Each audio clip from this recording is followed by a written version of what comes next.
go, Milo. Good boy. That's right. Good job. Good. Go play, buddy. Good boy.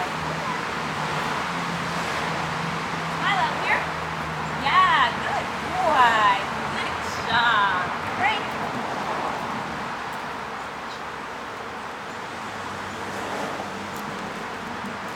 Excellent. Good boy.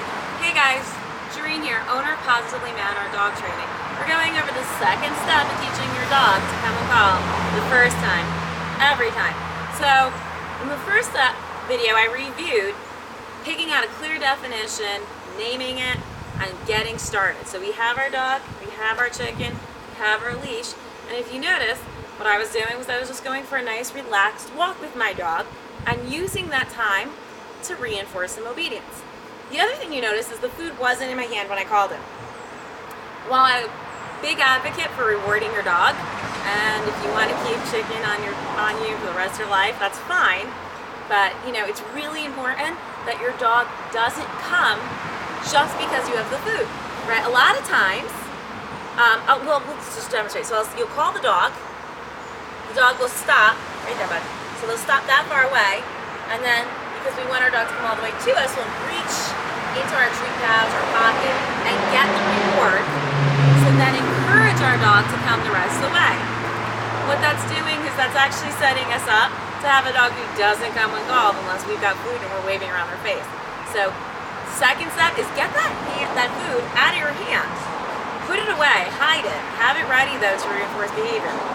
Also, we're just gonna hang out. So we're gonna let Milo come over here a little bit. It's a little bit more casual. We got lots of repetition, right?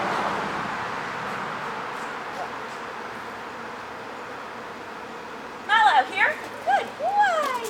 Comes all the way in. Good boy. I'm gonna touch him. I want to be able to grab his collar before he runs off. Good boy. Break. Now remember, there's a word that lets him know he's free to go away from me, and that's break. And on break is when I reward him. Milo, here. Good boy. That's right. So I called him in. I'm going to pet him. Good job. Break. And then he knows he earned the food when he heard break. Good boy.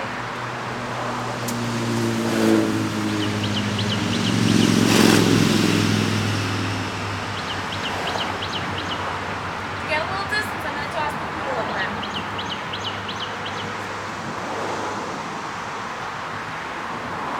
Milo, here. Good.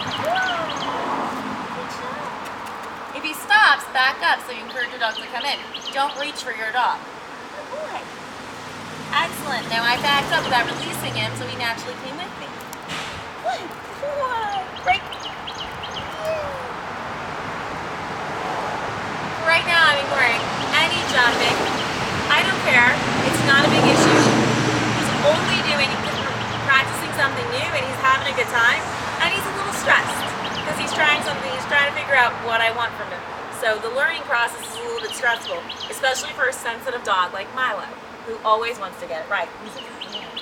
So that's why we need lots of feedback. He's still on leash, so I can help give that guidance. Now when you have a dog that's really attentive, you can practice for other obedience. Milo, here. Good. That's right. Great.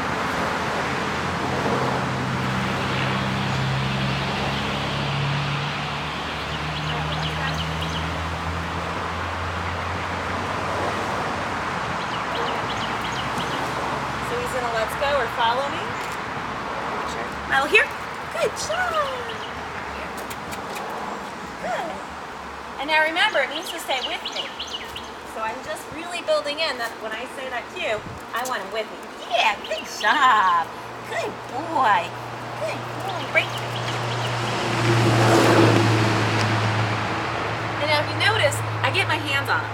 Now, there's a good reason for that. Besides the fact that I want to make sure that my dog is always coming all the way to me, in case of an emergency, let's say you're having a party and a guest walks through the door and your dog runs out the door with them. Or you go somewhere like the vet, you open the car door and your dog gets excited because they're not a robot. They're not going to be 100% perfect, and jumps out the car. That's a really scary scenario because there's a good chance you're in a, you're around other traffic. You're in a parking lot. There's going to be cars. There's going to be people. So when you say come, we're here, you want to make sure that your dog is familiar with you grabbing your collar. So practice that a ton, and of course the pets, and then say break, move, and give them the reward. Good job. So we're still on the short leash. We're doing minimal distractions. We're getting our repetitions in, but now we're making sure that our dog sticks with us when we give the cue, and we're getting in the collar grab. So make sure you get that down before moving on to the next step so that you've got a strong foundation to build on and a dog that's easy to handle. Don't increase distance until your dog comes reliably from 4 to 6 feet away. Hello here. Yeah.